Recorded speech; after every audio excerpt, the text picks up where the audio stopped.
बहुत बड़े चिंतक हैं, विचारक हैं, राजनीतिज्ञ हैं, मैं कह सकता हूँ कि बहुत महान टीचर में इनका शुमार किया जा सकता है, बहुत बड़े शिक्षक में इनका शुमार किया जा सकता है, क्योंकि आमतौर पर राजनीति के अंदर राजनीतिज्ञ हैं वो शिक्षा देते रहते हैं और तमाम शिक्षक जो हैं वो शिक्षा के क्षेत्र में राजनीति करते रहते हैं, लेकिन ये एक ऐसे व्यक्ति हैं जिन्होंने जब शिक्षा का क्षेत्र में जब तक रहे तब तक सिर्फ शिक्षा इन्होंने की, लेकिन जब राजनीति में आए तो शिक्षा नहीं भूले। उन्होंने हमेशा अपने आसपास राजनीतिज्ञों को अच्छी शिक्षा दी है, तो ये एक महान शिक्षक हैं।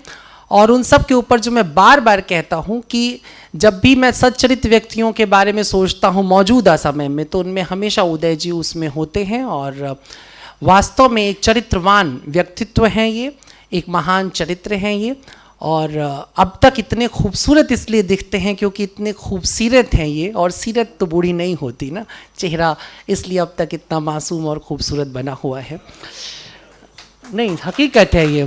और मैं उम्मीद करता हूँ और मैं जानता भी हूँ शायद कि जब ये 100 वर्ष के होंगे और उनका 100वां वर्षगांठ हम लोग मना रहे होंगे, उस वक्त भी ये इतने ही खूबसूरत होंगे। बस इनके बालों में जो ज़रा ज़रा सा अंधेरा है वो भी छंट जाएगा और चांदनी पूरी बिखर जाएगी। अब मैं इस विषय पे बात करना चाहता हूँ। चरित्र यात्रा पे तो बहुत बार मैंने कहा, दरअसल ये जो था हमारा उन्वा किरदार रसूल अल्लाह, ये रमज़ान के दिनों में मैंने सोचा कि इस विषय पर हम लोग बात करते हैं, लेकिन कुछ ऐसा इत्तेफाक रहा कि नहीं हो सकी बात रमज़ान पे, नहीं मंजूर था। ईद जब आई और बात हुई ईद मिलन की, तो मैंने कहा ईद मिलना है, गले मिलना है, सेवैयाँ, वो तो ईद वाले दिन हो गया। अब इसके बाद अगर हमें मिलना ही है तो फिर कुछ बात हो, कुछ आपस में कुछ इस तरह की चर्चा हो जिससे कि हमारी ज़िंदगी में जो ईद है वो बरकरार रह सके, क्योंकि प्रायः जो हमारी ज़िंदगी में ईद है वो 1-2 दिन की होती है, बाकी वक्त हम मुहर्रम में ही रहा करते हैं। तो ये जो है ये थोड़ा सा बदलना चाहिए था, हमारे अंदर ईद बनी रहनी चाहिए थी। बड़ी खूबसूरत सी बात है ईद को लेकर के, और मैं यहाँ से ही अपनी बात शुरू कर रहा हूँ। मैं 2-3 तुलनाएं करूंगा, हो सकता है कुछ लोगों को ख़राब लगने वाला हो, लेकिन उससे मुझे फ़र्क नहीं बहुत पड़ता। बुद्ध ने पूर्णिमा के चांद को चुना। बुद्ध जब बुद्धत्व को प्राप्त हुए तो भी पूर्णिमा थी, बुद्ध जब जन्मे तो भी पूर्णिमा थी, बुद्ध जब संसार छोड़ के गए तो भी पूर्णिमा थी। बुद्ध ने पूर्णिमा के चांद को चुना। बुद्ध पूर्णता के प्रतीक है, बुद्ध संपूर्ण होने का नाम है। आप बुद्ध को तब तक नहीं समझ सकते हैं जब तक आप में संपूर्णता ना आ जाए। जैसे मैं यूं कह सकता हूं कि उदय जी अब बस बुद्ध को समझने के आसपास हो गए हैं, बुद्धत्व आने वाला है। जीवन को जब उसकी संपूर्णता के साथ आप स्वीकार कर लेते हैं, जीवन को जब उसकी संपूर्णता के साथ आप समझ लेते हैं, जब उसका बोध हो जाता है, तब बुद्धत्व पैदा होता है। बुद्ध संपूर्णता का नाम है, पूर्णता का नाम है। रसूल अल्लाह पैगंबर मोहम्मद साहब वो भी बुद्ध हुए। मैं भाषा का अंतर इसलिए करूँ क्योंकि इस टॉपिक को रखने का मेरा मुद्दा ये था कि जिस तरह से मुसलमान पैगंबर साहब के बारे में सोचते हैं उसमें, और जिस तरह से बाकी की दूसरी कौमें सोचती हैं, ज़रा फ़र्क होता है दोनों में। ठीक उसी तरह जैसे कृष्ण के बारे में जैसे हिंदू सोचता है, मुसलमान थोड़ा सा अलग तरह से सोचता है। लेकिन मोहम्मद साहब का जो असर है वो मेरे देखे पूरी दुनिया में बहुत ही बड़ा है। 1450 साल पहले जो इनकलाब पैगंबर साहब करते हैं, उसका असर, उसका प्रभाव वो अब तक मुझे लगता है कि बढ़ता ही गया है, घटा नहीं है। ये एक बहुत बड़ी बात है। चाहे, और इसे कतई ये ना समझा जाए कि मैं अपने मुसलमान बंधुओं को मक्खन लगा रहा हूँ, ऐसा कुछ नहीं है। ये हकीकत है, मैं उसके बारे में ही बात करूँगा इतिहास के कुछ टुकड़ों में। बुद्ध का बहुत बड़ा प्रभाव है, बुद्ध पूर्णता की तरफ है। पैगंबर साहब भी बुद्धत्व को प्राप्त करते हैं, उनको भी सत्य का ज्ञान मिलता है, वो भी जान जाते हैं हकीकत क्या है। लेकिन जब चुनाव करना होता है उन्हें, तो वो इक्कम का चांद, दूज का चांद चुनते हैं। उसका कारण है, बुद्ध जिस जमीन पर अपनी बात कह रहे थे, उस जमीन पर सत्य, ज्ञान, समाधि या परमात्मा भगवत्ता की तमाम सत्ताएं आ चुकी थी या उन पर दावा हो चुका था। ये बड़े ज्ञानियों का देश रहा, बड़ा भरा पूरा देश रहा। लोग खाते पीते, सभी ऋतुओं में आनंद मनाते और फिर उसके बाद बैठ के भरे पेट से ईश्वर पर चर्चा करते। ये फर्क है समाज का। भरे पेट से जब ईश्वर पर चर्चा होती है तो किसी और तरह की होती है, और खाली पेट से जब चर्चा होती है तो किसी और तरह की होती है। जब संगीतकार ईश्वर के बारे में बात करता है तो अलग तरह से करता है, और जब कातिल बात करता है तो अलग तरह से करता है। ज्योग्राफिकल फर्क है तो सोसाइटी का भी बड़ा फर्क था।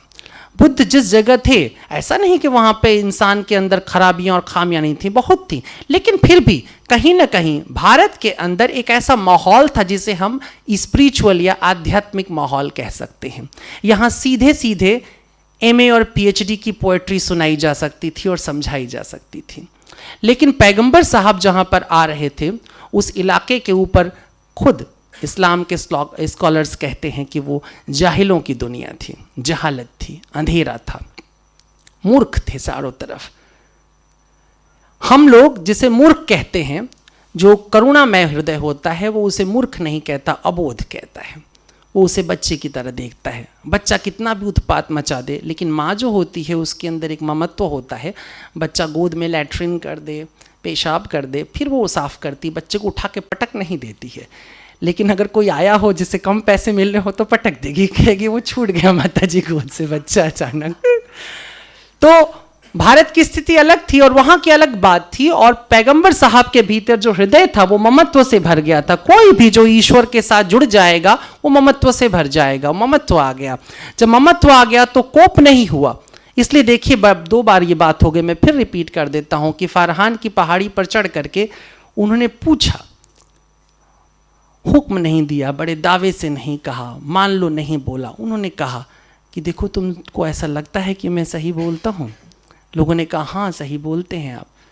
तो ने कहा फिर ये वाली बात सही है? हाँ। वो वाली? नहीं, वो वाली बात सही नहीं है। वो वाली बात सही नहीं, तो ठीक है मैं समझाऊंगा। तो देखिए, उनकी पूरी जिंदगी समझाने में कट जाती है, पूरी जिंदगी। कुरान धीरे धीरे धीरे धीरे लगभग 23 साढ़े 23 साल तक उन पर आती रहती है, इतने क्रम से। इसका मतलब कि एक दिन में नहीं, जिसको ज्ञान मिला वो तो एक क्षण में मिला, पल भर में मिलता है। बुद्ध ने पूर्णिमा का चांद देखा और ज्ञान मिल गया। तो इसके मानी कि पैगंबर साहब को भी वो जो शब कद्र, वो जो मेराज की रात थी, उस रात ही सब कुछ मिल गया, लेकिन उसी रात दे नहीं दिया। वो गालिब लिखता है ना, देते हैं बाद ज़र्फ़ कदा खार देख कर, गिरनी थी हम पे बरके तजल्ली न तूर पर, देते हैं बाद ज़र्फ़ कदा खार देख कर। शराब शराबी की औकात देख कर पिलाई जाती है। अगर किसी नौसिखिए को आप एक बॉटल स्कॉच उड़ेल देंगे तो वो अगले दिन हॉस्पिटल में नजर आएगा, उसके बाद हो सकता है कब्रिस्तान में दिखाई दे। तो जो ज्ञान मिला उस ज्ञान को इकट्ठा नहीं दे दिया। कितना खूबसूरत लफ्ज है, देखो, हमने लिखा वेद। राम के ऊपर जब वाल्मीकि लिखता है तो रामायण, राम का घर। जब महाभारत जय संहिता जब बड़ी होते होते कंप्लीट होती है तो महाभारत लिखा जाता है। और यहां क्या लिखा है? कुरान स्टडी, पढ़ना, पढ़ो। जाहिल को आप रामायण या गीता नहीं सुना सकते, तो उनको तो पहले कहना पड़ेगा पढ़ो। पहली चीज है पढ़ो। ये बहुत महत्वपूर्ण है। पढ़ने से शुरुआत। और कैसे शुरुआत हो रही? मैंने जैसा थोड़ी देर पहले कहा कि ममत्व।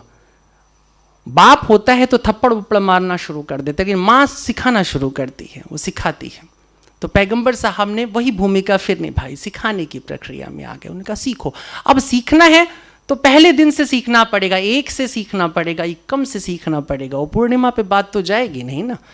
इसलिए जब इक्कम का चांद हुआ तो चुन लिया इसे।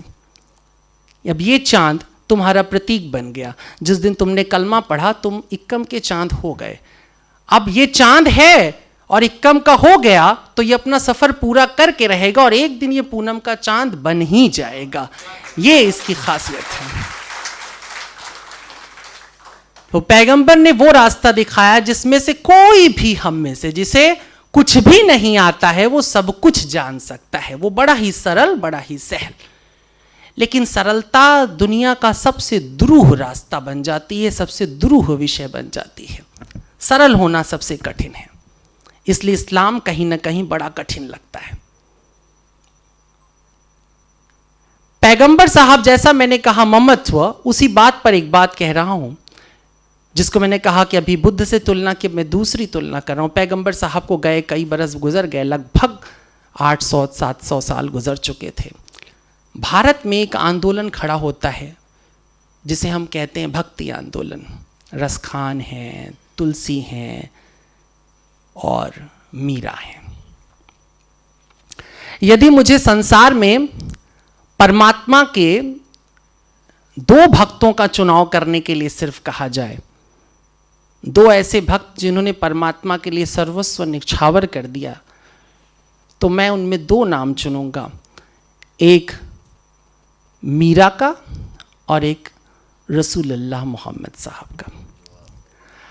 और यदि मुझ पर यह भी शर्त डाल दी जाए कि तुम्हें सिर्फ एक चुनना है, तो मैं फिर मोहम्मद साहब का नाम चुन लूंगा। क्योंकि अगर मोहम्मद साहब ने वो जमीन नहीं तैयार की होती जिस पर सब कुछ सिर्फ और सिर्फ एक अल्लाह का है, उसकी वजह से है, बाकी कुछ भी शामिल हुआ तो शिर्क हो गया, तो मीरा कभी नहीं कह सकती थी कि मेरो तो गिरधर गोपाल दूसरो ना कोई। मीरा के जबान से जो लफ्ज निकले वो उस जमीन पर पैदा हुए फूल थे जिस जमीन को तैयार किया था रसूलुल्लाह मोहम्मद साहब ने। बहुत बड़ा एहसान है उनका भारत की ज़मीन पर कि उन्होंने भारत को ज्ञान से भक्ति की ओर मुड़ने की प्रेरणा दी, और न केवल भारत को बल्कि पूरी दुनिया को। अगर आप पैगंबर साहब की ज़िंदगी में झांकेंगे तो एक ही चीज़ आपको सीखने को मिलेगी, भक्ति। इस्लाम में कुछ नहीं है। बहुत बार लोग कई बार इस्लामिक जो स्कॉलर्स हैं वो ये बहस में उतर जाते हैं, ये दावा भी करने लग जाते हैं कि देखो इसमें ये फिलॉसफी है, ये साइंस है, ये है, वो होगा। मेरा उसमें पछड़े में भी पढ़ने का कोई इंटरेस्ट नहीं है।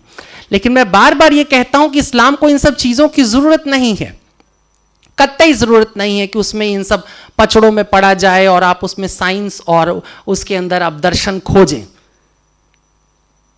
मेरे एक बड़े प्यारे मित्र जो अभी नहीं हैं, अभी यहाँ पर घर में हैं, तबीयत उनकी ठीक नहीं, सुलेमान आसिफ साहब, एक बार मेरी उनसे बड़ी चर्चा हो रही थी इस्लाम और उस पर, और कई लोग और भी शामिल थे, इमरान साहब भी थे, सब लोग थे, बड़ी बहस हो रही थी। तो बहुत देर तक ये लोग ये समझा पाने में असफल रहे कि इस्लाम में कोई फ़लसफ़ा है। तो आसिफ साहब ने बड़ी खूबसूरत सी बात कही। उन्होंने कहा कि पंडित जी, इस्लाम में कोई फ़लसफ़ा नहीं है, इस्लाम सिर्फ अकीदा है। हाँ, उस अकीदे के सैकड़ों फ़लसफ़े हो सकते हैं। और मुझे लगता है कि ये मेरे कानों में अब तक सुनी गई सबसे खूबसूरत बात थी इस्लाम के बारे में। इस्लाम अकीदा है, क्योंकि जब मैंने इस्लाम को जानना शुरू किया तो इसी तरह से कि कुछ फ़लसफ़ा मैं निकालूंगा, लेकिन जो निकलता वो कहीं ना कहीं से और पहले से उपलब्ध मिलता था। फिर भी इस्लाम इतना मकबूल क्यों? क्योंकि वो एक अकीदा है। बुद्ध उल्टी दिशा से चल रहा है और पैगंबर साहब दूसरी दिशा से चल रहे हैं। बुद्ध कहता है पहले जानो फिर मानो, और पैगंबर साहब कहते हैं पहले मान लो, धीरे धीरे जान जाओगे। तुलसी तभी कह रहा है ना, जाकी रही भावना जैसी। पहले मान लो फिर जान जाओगे। ये सुनने में अजीब लगता है लेकिन ये हकीकत है। याद रखिएगा कि जब आप किसी को जानने की बहुत कोशिश करते हैं तो बरसों बीत जाता है, आप अपने घर के कुत्ते को ठीक से नहीं जान पाते हैं कि इसको एक्चुअली किस टाइम बाहर घूमने जाना है।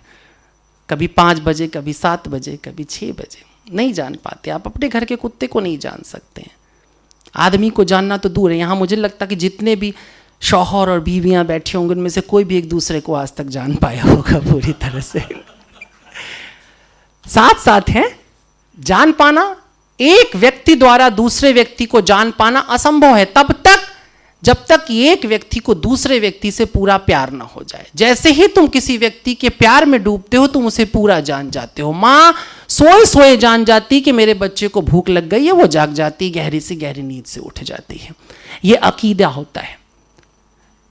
तुम ईश्वर को जान नहीं सकते, तुम कहां से उसे पकड़ोगे? तुम कहां कहां तक, कैसे कैसे मेरी नेमतों के बारे में, जैसे कृष्ण कहता गीता में, तुम मेरे ऐश्वर्य की चिंगारी भी नहीं जान सकते हो। पूरा ऐश्वर्य तो भूल जाओ, तुम नहीं जान सकते। तुम इस आसमान को जान नहीं सकते हो, कभी नहीं जान सकते हो। लेकिन ज़ौक़ कितनी खूबसूरती से कहते हैं कि देख अल्लाह है छोटों को बड़ाई देता, आसमां आंख की पुतली में दिखाई देता।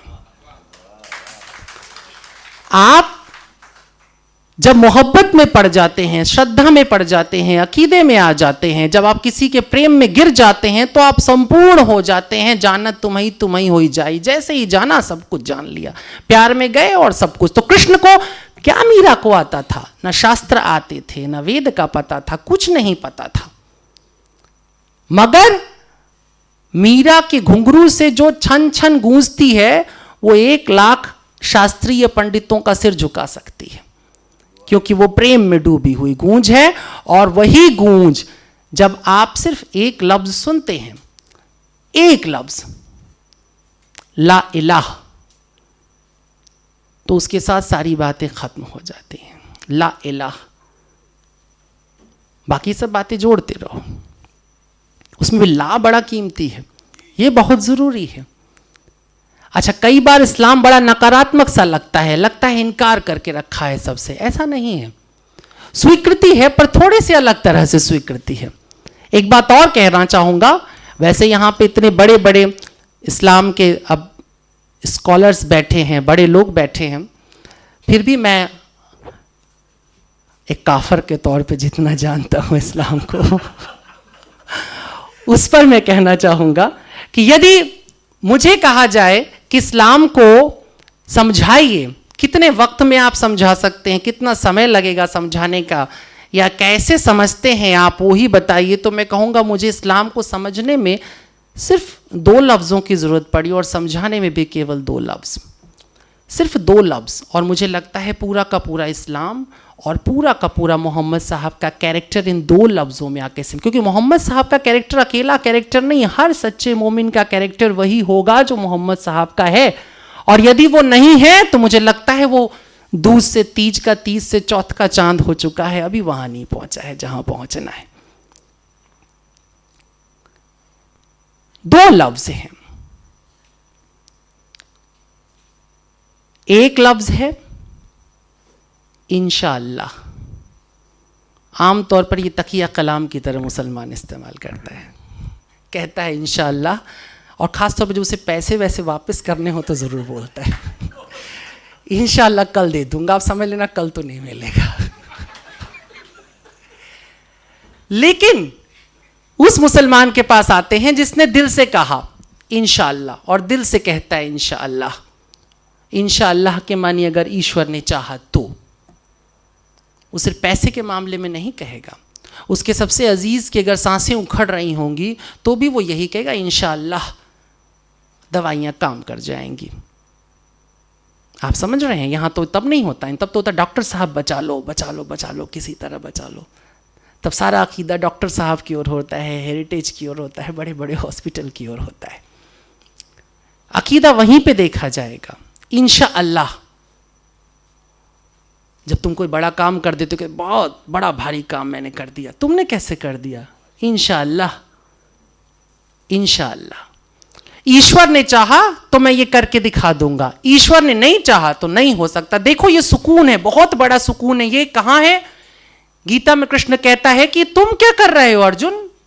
ना कोई मरता है ना कोई मारता है, तुम एक निमित्त मात्र हो। जिस बात को कृष्ण कहता है कि तुम एक निमित्त मात्र हो, एक इक्विपमेंट की तरह हो, मैं तुम्हारा इस्तेमाल कर रहा हूं, उसी बात को बड़े सामान्य से लफ्ज में पैगंबर साहब ने कहा इंशाअल्लाह मैं नहीं कर सकता हूं, यदि ईश्वर ने चाहा तो कर गुजरूंगा, कुछ भी कर गुजरूंगा, दरिया खोद दूंगा, मैं पहाड़ तोड़ दूंगा, मैं चांद को 2 टुकड़े कर दूंगा, इंशाअल्लाह। एक लफ्ज है। और दूसरा लफ्ज नदी का दूसरा किनारा है, वो है अल्हम्दुलिल्लाह।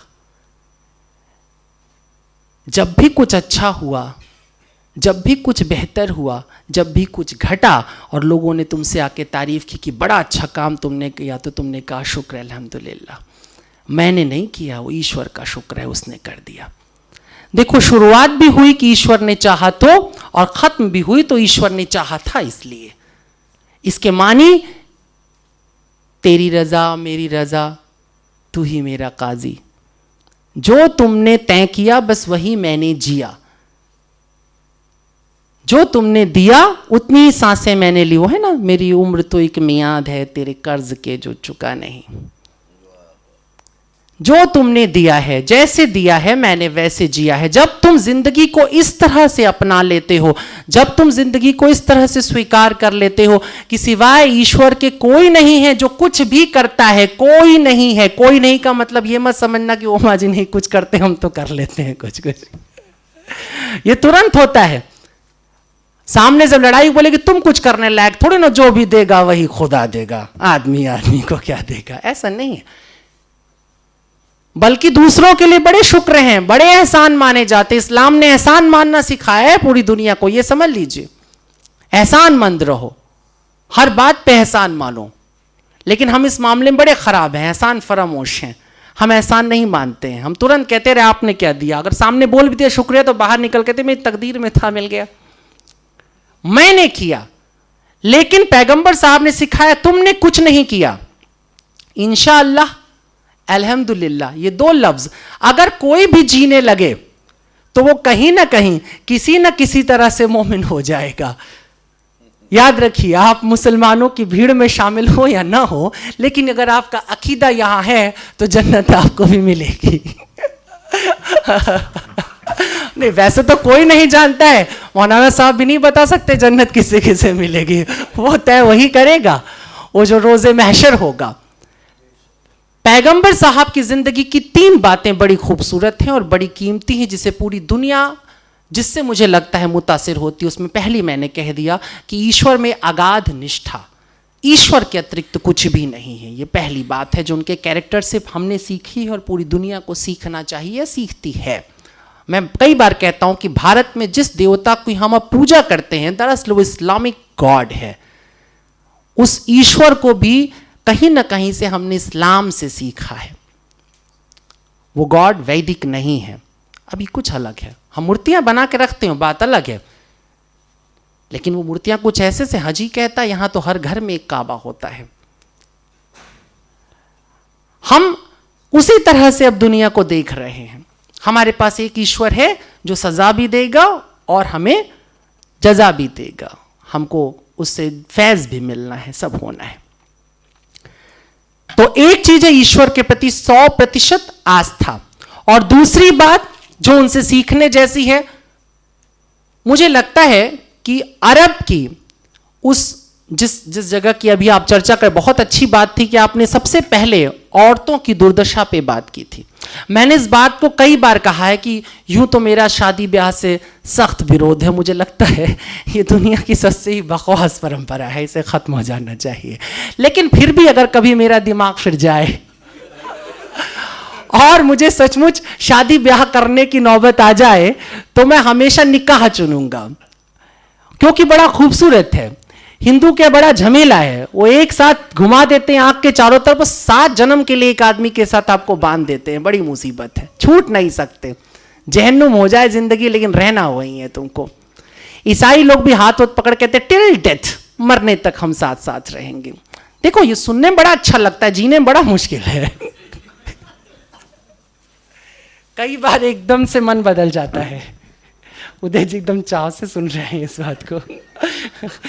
लेकिन ऐसा है, पर इस्लाम बड़ा क्लियर है, और उसके क्लियर होने की वजह थी, बहुत जरूरी था, क्योंकि औरतों की स्थिति बहुत खराब थी। तो सबसे पहले औरतों के हक में जो बात होती है वो हमको 1450 साल की रवायत के, आज के समय से मत सोचो, उस जमाने के मॉडर्निज्म पे जाओ, उस जमाने के मॉडर्न थॉट के ऊपर जाओ कि किस तरीके से पैगंबर साहब ने औरतों को उनका हक दिया और कहा कि नहीं, शादी होगी तो औरत तय करेगी।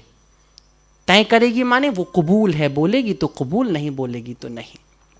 और अगर कबूल है वो कहती है तो ये भी वो तय करेगी कि ये कितनी इंश्योर्ड होने वाली है शादी। वो मेहर की जो रकम, अभी तो सुनते कई जगहों पे 750 रुपए में निपट जाता है, और वो भी पहले ही दिन माफ करा लिया जाता है। देखो ये सब चलता रहता है ना, इसीलिए हमें मजबूरी में बात करना पड़ रहा है। किरदार रसूल अल्लाह, उन्होंने चाहा कि औरत अपने हक को तय करे, वो कहे कि मेरे को इतना इंश्योर करो कि यदि कल तुम्हारा मन फिर जाएगा, कल तुम किसी और औरत पर तुम्हारी लालसा जाग जाएगी और तुम मुझे छोड़ करके जाओगे, तो कम से कम मेरे जीवन के लिए, मेरे सुकून के लिए इतनी व्यवस्था रहनी चाहिए। ये नियम आता है और ये बहुत बड़ी बात थी।